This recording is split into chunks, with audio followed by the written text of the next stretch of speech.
Estamos nessa quaresma.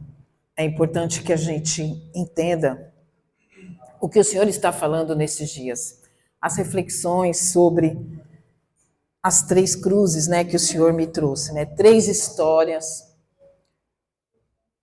3 pessoas, 3 destinos. Então, eu queria que você, quem tem Bíblia, abra, quem tem celular, liga, Lucas 23, a partir do verso 32.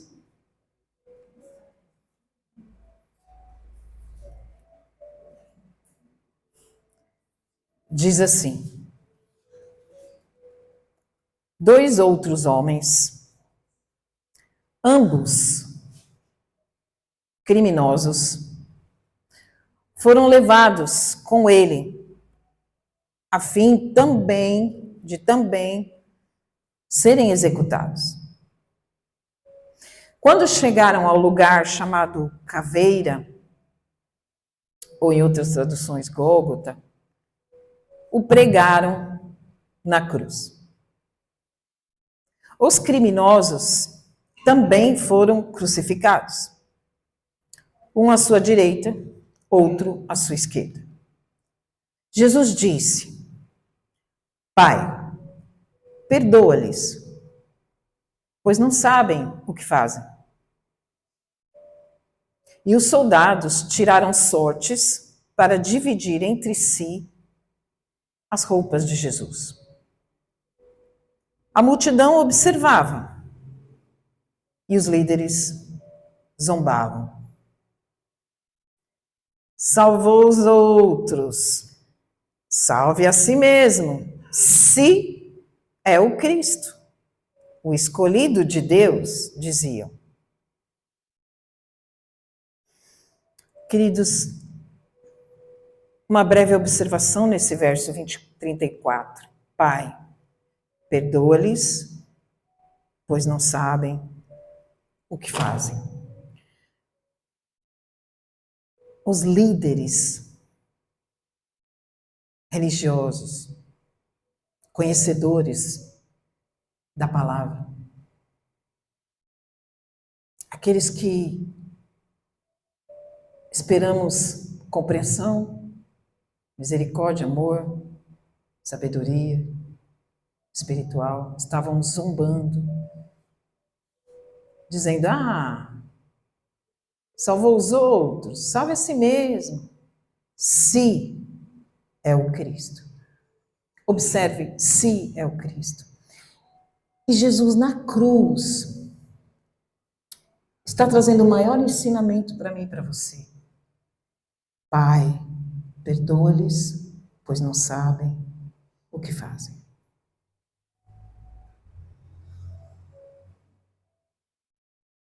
O perdão é algo que o Senhor nos deu para que também possamos dar o perdão àqueles que nos fazem mal.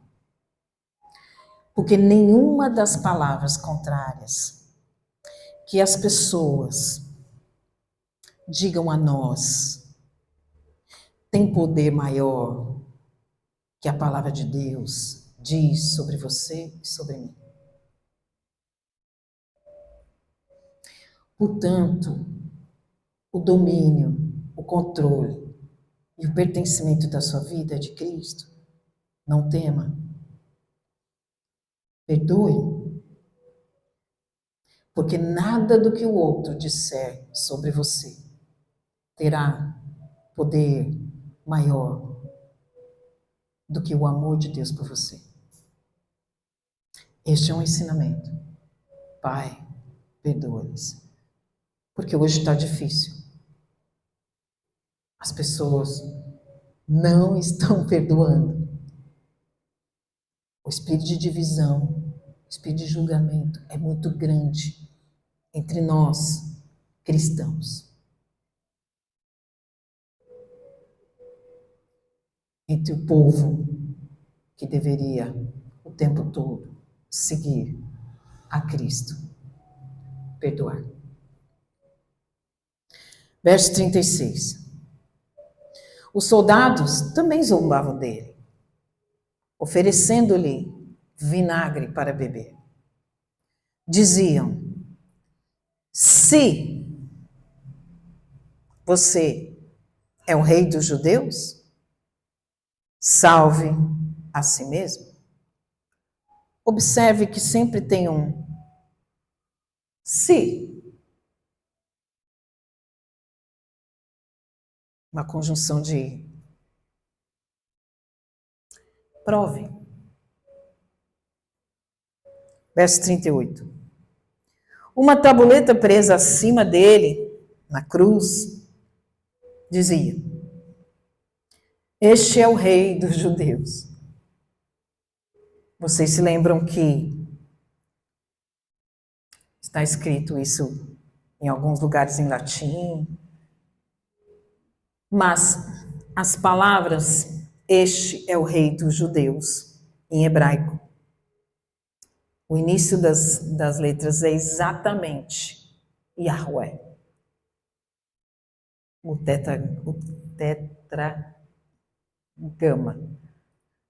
grama, ok? Que são exatamente as iniciais.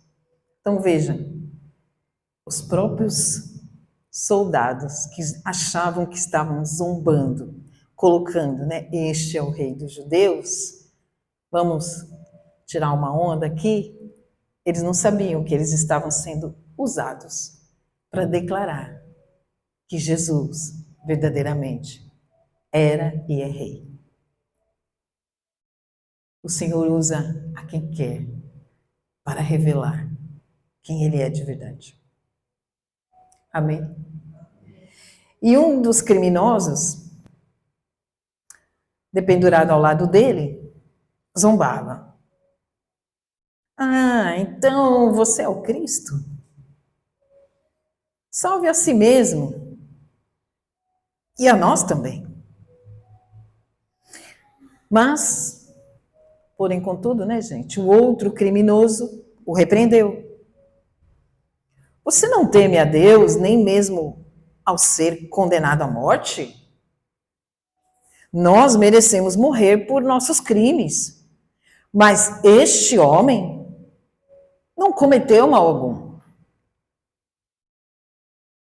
Então, esse mesmo homem disse: Jesus, lembre-se de mim quando vier no seu reino.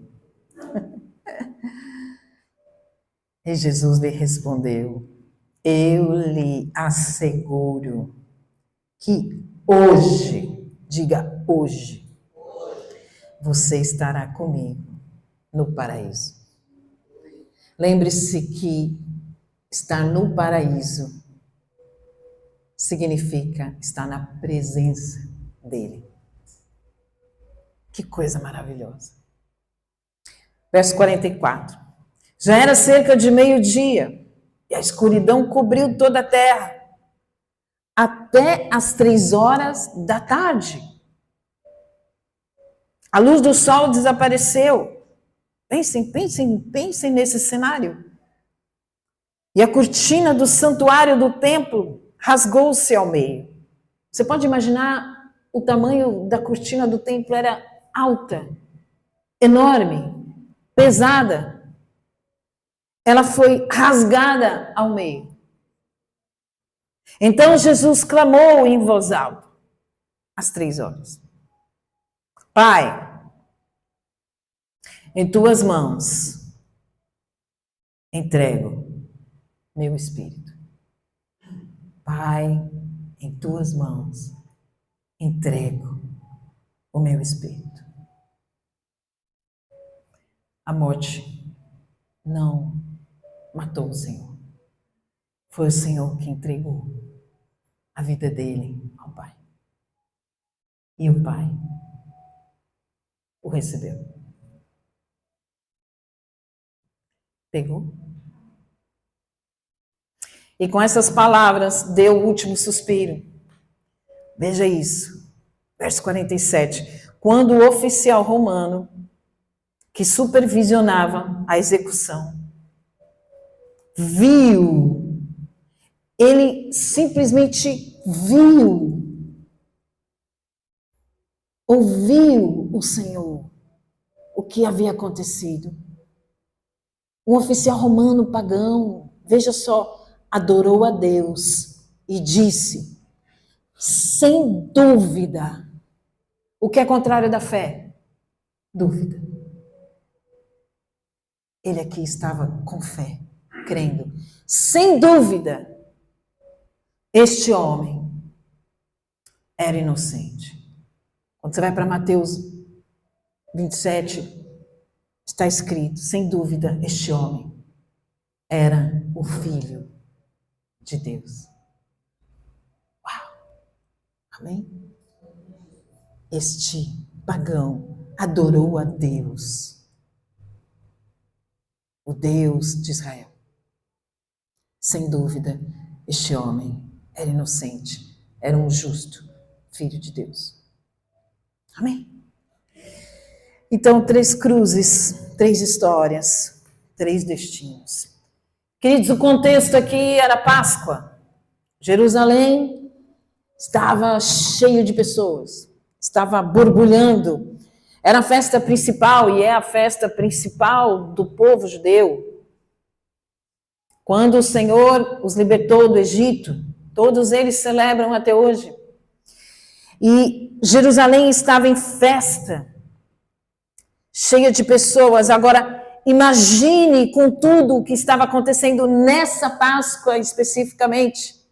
Nessa Páscoa, uma semana antes dessa crucificação, o Senhor entra no templo ovacionado, bendito o que vem em nome do Senhor. O Senhor entra no burrinho, as pessoas colocavam suas capas, colocavam os ramos, e então ele é adorado naquele lugar, né? E as pessoas, bendito que vem em nome do Senhor, hosana nas alturas, bendito é o que vem em nome do Senhor. O povo muito alegre com aquele que se dizia o Messias, o profeta, aquele que transformou 5 pães e 2 peixinhos em milhares de pães, peixinhos, alimentou as pessoas, curou leprosos, curou cegos, curou coxos. Ele era esperado como Messias, que viria os libertar dos romanos. Uau, eles estavam com grande expectativa uma semana antes.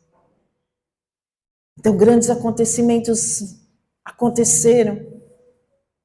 Eles tomaram uma ceia e, de repente, esse Messias, Jesus, foi preso. E ele foi açoitado. E ele foi machucado, ferido. Colocaram uma coroa de espinhos sobre ele. Ele foi julgado pelos sacerdotes, os líderes daquela época religiosos, saduceus, fariseus, do Sinédrio.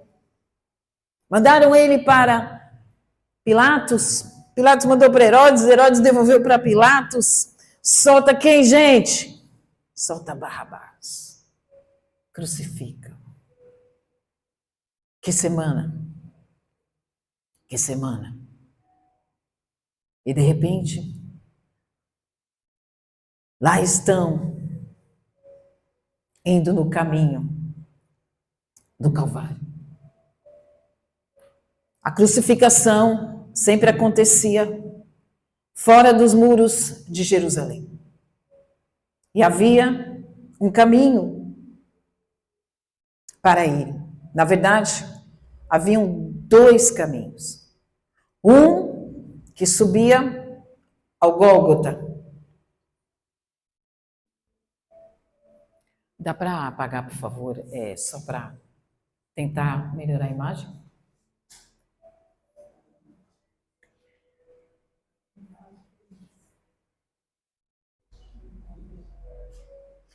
Aqui, queridos, não sei.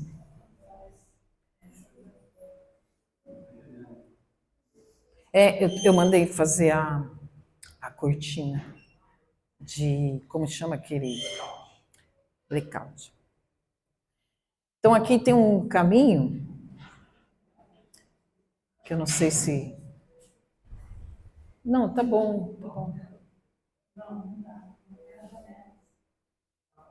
Não, mas vocês conseguem ter uma noção de que é um caminho que sobe ali ao Gólgota, que é um lugar. Pode pôr outra foto, Fê, do Gólgota, vamos lá. Então, ó, tá vendo? Era um lugar alto, também chamado Monte da Caveira. Pode pôr outro.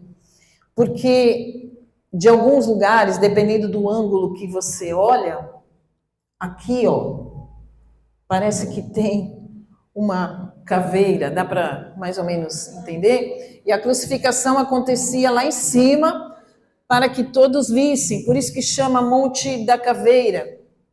Pode pôr outra? Aqui era Jerusalém, não sei se dá para ver o templo lá, a cidade embaixo aqui. E esse era o caminho de Jericó. Então, quando você sai dos muros de Jerusalém, tem dois caminhos ali. Um que sobe para o Gólgota, o Monte da Caveira, e outro que desce lá para Jericó. Era uma descida entre, tá vendo? Desfiladeiros, deserto. Por isso a gente lembra, pode deixar as três cruzes agora, pode deixar aí. Por isso que a gente lembra daquela parábola, né, sobre o samaritano que socorreu um homem que foi assaltado, que sofreu violência no caminho de Jericó, porque era uma descida muito sem ninguém. Então, ali os ladrões, os criminosos, os assaltantes, eles se aproveitavam de que era um caminho deserto e assaltavam as pessoas ali, batiam nas pessoas violentamente e deixavam as pessoas à morte. E aí tem aquela parábola que a gente sabe que ninguém quis ajudar, o sacerdote passou a largo, o outro passou, mas o samaritano foi ali, deu todo o tratamento, levou este homem para uma hospedaria, e ele então cuidou dessa vítima de um ladrão.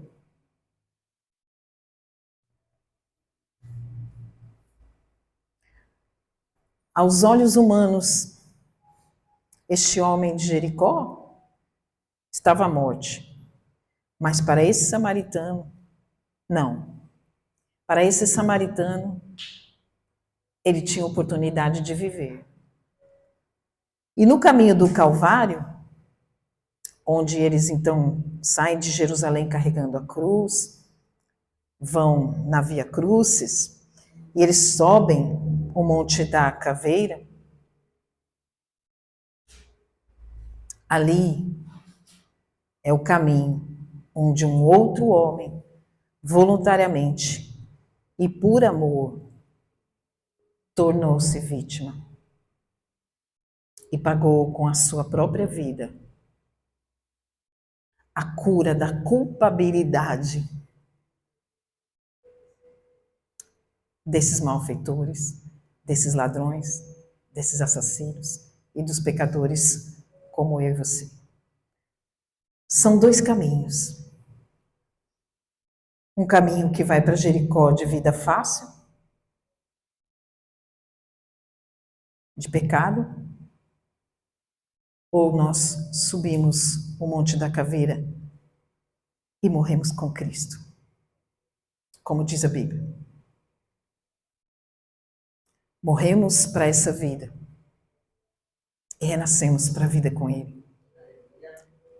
Então, são dois caminhos que nós temos na vida. Esses mesmos marginais que roubavam na descida de Jericó estavam pagando pelos seus crimes ao lado da cruz de Jesus. Esses mesmos ladrões, assaltantes, que estavam no caminho totalmente errado, agora recebiam a oportunidade de fazer uma escolha, de nunca mais viverem naquele caminho de maldição. Então, o Senhor sempre te dá 2 caminhos. E a escolha é sua. A crucificação, queridos, naquele tempo, não existia nada mais cruel e humilhante para punir uma pessoa. Você pode imaginar, ou você já estudou, ou você já leu, sobre o que era a crucificação? Eram minutos, horas, morrendo lentamente, totalmente amarrado, totalmente sofrendo naquele sol escaldante. E à noite, sofrendo com o vento gelado daquele lugar desértico. Você pode imaginar a pele da pessoa que foi queimada pelo sol o dia inteiro e à noite está ali, sem conseguir respirar, com suas forças totalmente se esvaindo, sabendo que não há como sair dali. Havia pessoas que desejavam morrer logo, para terminar aquele tormento, aquela agonia, não só do físico, mas também da sua consciência, da culpabilidade dos seus delitos, de estar ali.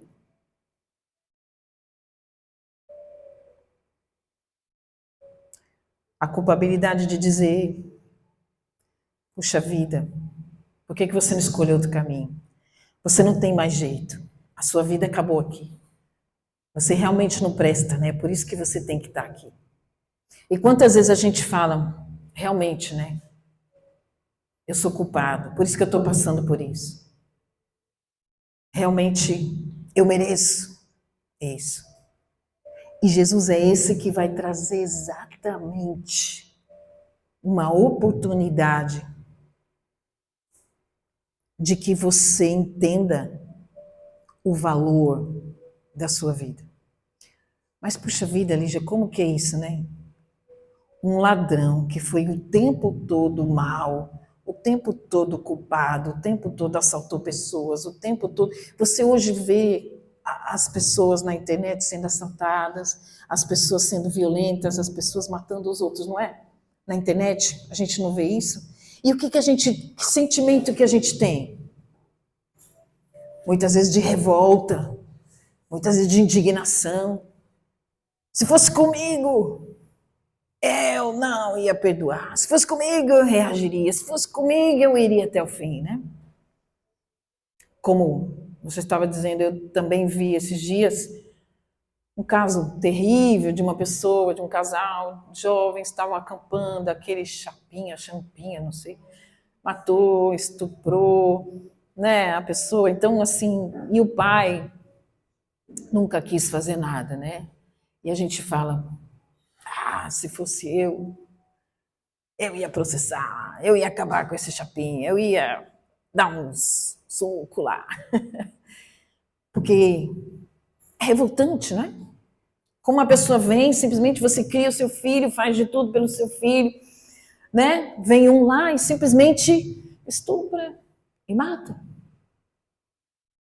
Com que direito? E aí a gente se depara, nesse tempo, a gente se depara com esse ladrão da cruz. A gente se depara com Jesus no centro dessas duas decisões.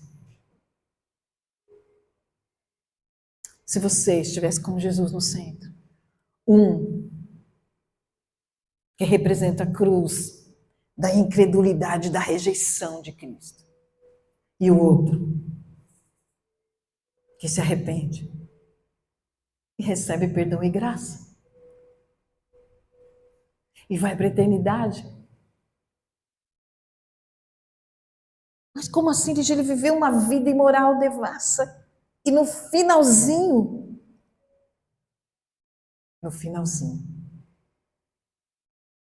no último, como se fala no futebol, lá nos 42 minutos, ele é salvo. Uau! Isto representa a obra da redenção de Cristo. Cristo no centro. Entre aqueles que se arrependem e os que não se arrependem. Essa é a história de Jesus Cristo. Ele veio para salvar, para aqueles que decidem aceitar o seu amor. Mas nós sabemos que muitos vão ficar na cruz da incredulidade, da rejeição. Mas o fato é que Jesus cumpriu a sua missão. Cumpriu para aquilo que ele veio. Salvar os pecadores. Salvar quem, gente? Os pecadores, os criminosos, os malfeitores, os inescrupulosos, os imorais. Amém? Jesus andou com eles o tempo todo. Jesus andou entre os pecadores, falou com os pecadores, comeu com os pecadores, procurou-os aonde eles estavam, os achou, os amou, os perdoou, transformou, e agora ele morre entre os pecadores. Passou as últimas horas da sua vida na companhia de pecadores. Não com cidadãos que se julgavam bons, direitos, nobres, mas com marginais que estavam ali na cruz para morrer como bestas no deserto. Vocês podem imaginar que Jesus, ele teve um túmulo. O tiraram rapidamente, porque viria o Shabat. Puseram-no num túmulo de José de Arimateia, um nobre, um rico. Uau! Mas aqueles dois que morreram, estavam ali agonizando na cruz. Eles foram atirados no Vale de Rinom para servir de carniça aos corvos, aos urubus, aos animais. Era um lugar onde queimava. As pessoas eram jogadas ali. As pessoas não eram enterradas. Elas eram queimadas nesse Vale de Rinom, longe da cidade. Eram pessoas totalmente sem valor. Eram pessoas caracterizadas talvez como indigentes, sem identidade. Mas ali foi com ele para o paraíso eterno. E agora, queridos, eu queria que você entendesse que a mensagem da cruz, ela é loucura para os que perecem. Estou vendo a carinha de vocês assim, vocês estão assim. Realmente, uma pessoa que foi tão má, assaltante, assassino, malfeitor, imoral, tem a salvação de vida eterna no último instante? Sim. Sim. Porque duas coisas foram importantes. Ele reconhece o Senhor, ele diz para o outro assim, ei, você não teme a Deus? Porque nós estamos aqui porque a gente cometeu o crime, mas este não cometeu crime algum. Então ele reconhece o Senhor. E ele reconhece que ele é pecador. Ele reconhece, ele fala, olha, nós merecemos essa cruz aqui. E você não teme? E aí ele fala, Senhor, lembra-te de mim quando chegarem no teu reino. Ele reconhece Jesus como rei. E ele reconhece que Jesus tem poder para salvar. Por isso que a mensagem da cruz É loucura para os que perecem na incredulidade e jamais vão aceitar um tipo de coisa dessa. Mas para nós, os salvos, é poder de Deus essa palavra, o Evangelho. Por que é poder de Deus? Porque é poder de salvação. A mensagem da cruz é essa: o perdão no último minuto. O perdão daquele que crê, se arrepende, porque ele se arrependeu, ele falou: olha, nós merecemos, mas Jesus, lembra de mim. Entende? Que incrível esse momento que eu queria que você refletisse comigo, quando nós, por tão pouco, julgamos as pessoas. Nós, muitas vezes, julgamos, sendo que Jesus não foi para a cruz porque ele era malfeitor. Jesus não foi para a cruz por causa da inveja dos fariseus, dos saduceus, dos escribas, dos sacerdotes. Eles não tinham poder para colocar Jesus na cruz. Jesus foi claro para Pilatos sobre isso. Jesus também não foi para a cruz porque Herodes devolveu para Pilatos: ó, vê aí o que você faz. Jesus não foi para a cruz porque escolheram Barrabás, porque o povo disse crucificam. Jesus não foi para a cruz por causa de ninguém, ele foi para a cruz porque Deus amou o mundo de tal maneira que deu o seu Filho para que todo que nele crê tenha vida eterna. O Cordeiro foi imolado antes da fundação do mundo. Antes da fundação do mundo. Assim como você foi amado antes da fundação do mundo. Você foi amado, você foi separado, você foi escolhido para estar aqui. Porque antes da fundação do mundo, ele já sabia que ele iria para a cruz. E que aquele ladrão arrependido, que estava na cruz do arrependimento, iria ser salvo. Então lembrem-se, não foi a morte que venceu Jesus. Foi Jesus que se entregou. Pai, em teus braços, em tuas mãos, entrego o meu espírito. Ok? A morte não venceu. A morte perdeu. Por isso, eu e você temos a vida eterna. Amém?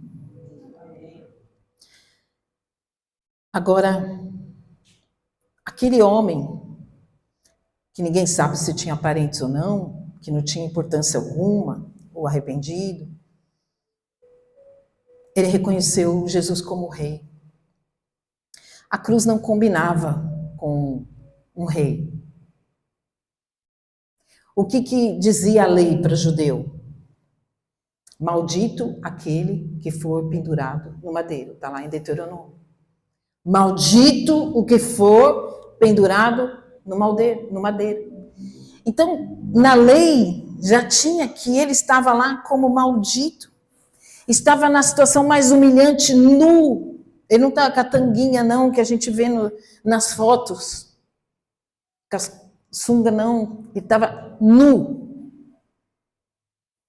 Os 3 homens nus, de forma mais humilhante, de forma mais dolorosa mentalmente, com a culpabilidade agonizando o coração dessas pessoas. E muitas vezes nós pensamos assim: ah, a cruz realmente é só para malfeitor. Eu jamais estaria numa cruz, né? A gente se julga santo, a gente se julga bom, a gente se julga bacana. Mas a palavra diz que nós precisamos carregar nossa cruz e fazer renúncias. Mas o mais difícil nas nossas vidas são as renúncias. Olha aqui, por exemplo, o que todos ali naquele lugar tiveram, que foi unânime entre todos? O se. Nós argumentamos tanto com o se, né? Então, se você é o filho de Deus, o rei de Israel, né? Desce daí. O ladrão disse, se tu és o Cristo, salva-te a ti mesmo e a nós também. Os sacerdotes disseram, se tu és o rei, desce.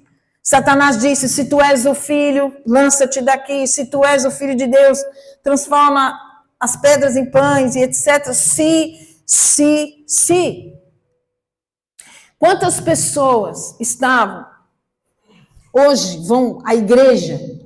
Porque na igreja não existe muitas conversões, embora 50% da população se diz evangélica.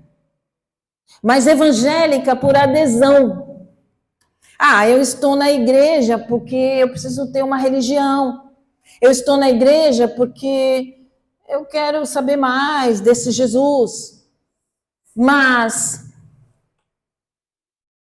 eu não quero precisar fazer renúncia. Se fosse verdade isso, se isso for certo. As pessoas vêm cheias dos seus argumentos para a igreja. Ou eu acredito em Jesus Cristo, historicamente. Mas eu não quero ir na igreja porque se Jesus realmente existisse, ele não ia colocar pastores corruptos, eu não acredito na igreja. A igreja é uma falácia. Então as pessoas muitas vezes têm as suas argumentações sobre sua crença em Jesus. Se tu és o Filho de Deus, salva-te, desce. Você não é poderoso? As pessoas sempre estão assim. Se Deus existisse, se Jesus foi o Criador da Terra, por que tem tantas crianças sofrendo? Por que tem tantos terremotos? Por que tem tanta desgraça? Por que Ele não faz alguma coisa? Se Ele fosse poderoso, se Ele pode, por que não curou meu filho? Se Ele existe, por que Ele não fez isso? E as pessoas acabam crendo, sendo evangélicos, por adesão, por interesse, por instrumentalidade. Eu vou instrumentalizar Jesus, o meu Jesus, o que eu entendo de Jesus. Eu entendo que Jesus pode fazer milagres, eu entendo que Jesus pode abrir portas para mim, eu entendo que Jesus pode restaurar o meu casamento, mas na medida de que o casamento é restaurado, Jesus não serve mais para mim e eu deixo a igreja no momento em que as aflições aumentam, as dores aumentam, as lutas aumentam. Mas eu quero a salvação. Eu não quero renúncias, mas eu quero a salvação. E essa é a cruz do ladrão da esquerda. Ele desperdiça a oportunidade por conta da incredulidade. Ele não crê na face da ira do Senhor sobre o inferno eternamente. Porque na sua onipresença o Senhor estará com a face de ira, resplandecendo a ira dele eternamente no inferno, como irá resplandecer sua face de amor eternamente na eternidade, para mim e para você. Amém? Então, queridos, é um processo, é uma luta da mente, como eu falei. Até que ponto eu creio nesse Jesus? Até que ponto eu me arrependo verdadeiramente? Isso é muito sério. Porque você pode estar aqui crendo no Jesus histórico que morreu. Mas o que ele tem a ver com você? E o que você tem a ver com ele? Quais das cruzes você verdadeiramente está? Porque arrependimento em hebraico, é techuvá. Quer dizer, voltar ao projeto original. Retornar ao projeto original da pureza, da santificação, da presença verdadeira. Porque verdadeiramente você pode estar aqui crendo, mas você não se arrepende. Muitas vezes nós não gostamos de confronto. Eu sou a chata, pastor. Pastor é chato. Pastor é chato. Confronta. E a manipulação hoje é o quê? Se a pastora ou o pastor me confronta, está querendo me manipular. Está querendo me governar. Está querendo mandar em mim. Eu não me arrependo, porque eu sei o que eu faço. Eu falo com Deus, eu oro a Deus, eu e Deus, eu e Jesus. Difícil, né? Se arrepender. Difícil aceitar um Natan na vida. Ei, Davi, essa pessoa é você, que merecia morrer. E Davi diz, cria em mim um coração puro e verdadeiro. Criar em mim, em hebraico, era fazer um coração novo, do zero. Porque esse que está aqui, Jesus, não presta. Cria em mim, ó Deus, um coração. O orgulho, queridos, nos leva à incredulidade. A cruz da incredulidade. E este homem perdeu a salvação. Ei, Judas andou com Jesus, reconheceu Jesus como Messias. Ele até se arrependeu dos seus pecados. Mas ele não voltou. Arrependimento, retorno aos braços de Jesus. Ele foi para onde, gente? Para longe. Ele correu para longe. Techuvá, retorno. Pedro fez o quê? Chorou amargamente. E se pudesse, a hora que as meninas falaram, o Senhor ressuscitou, o templo, o túmulo está vazio. Quem que correu lá para ver? Ele correu para Jesus, arrependido. Techuvá, o caminho do arrependimento é duro. O caminho do arrependimento é difícil. O caminho do arrependimento é renúncia. Eu estou julgando. O caminho do arrependimento, eu estou sendo mal. Eu estou manipulando. Eu estou controlando. Eu estou tentando dominar. Meu Deus, o meu eu. A minha vontade primeiro. A minha vontade. Não, mas querido, esse caminho não é muito bom. Eu sei o que eu estou fazendo. Eu e Jesus, eu me entendo com Jesus. Vai. A cruz da incredulidade é não crer no poder do Senhor. A porta está aberta, querido, para a salvação. A porta está aberta. É necessário para a salvação arrependimento. Ok? Arrependimento. E de nada adianta, como a gente estava falando com a Valéria, a vida é uma neblina, um sopro. E como é que num estalar de dedos, essa vida termina? Nós temos sonhos, nós temos planos, nós temos metas, nós temos desejo, mas amanhã o Senhor pode nos chamar, amém? E então, a Bíblia diz que é melhor como as coisas terminam do que como as coisas se iniciam, não é? É melhor terminar bem, salvo, como este ladrão que se arrependeu, e irmos para o paraíso. Hoje estarás comigo no paraíso. Isso significa que quando você morre, você imediatamente vai para o céu. O seu corpo fica esperando a ressurreição, a volta de Cristo, para que o seu corpo venha a ressurgir num corpo glorificado.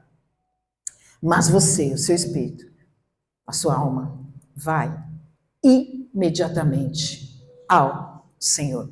Hoje estarás comigo no paraíso. Então, queridos, escolha hoje. O primeiro ladrão pediu para ser liberado do castigo que seus erros mereciam. O primeiro ladrão estava na cruz da incredulidade. Ele morreu em seus pecados. O segundo aceitou o castigo terreno, mas ele achou libertação da morte eterna. Alguns vão dizer, eu peço agora e me arrependo depois, que é o ladrão da incredulidade. Eu peço salvação, eu venho à frente, eu declaro a Jesus que eu creio nele, mas eu vou deixar para depois me arrepender. Eu vou deixar a minha vida para depois. Quantos estão na igreja dizendo, depois eu volto para a igreja, depois eu conserto a minha vida, depois eu deixo meu pecado. Não é verdade? Então, queridos, nós temos as duas eternidades, a do céu e do inferno. Duas eternidades, a do céu e do inferno. E qual é que você decide verdadeiramente? Se arrepender ou deixar para depois? Vir na igreja e continuar pecando? Amém? Ou você vai sempre dizer, se o Senhor verdadeiramente existe? Se, e se, e se. Fique de pé, vamos orar.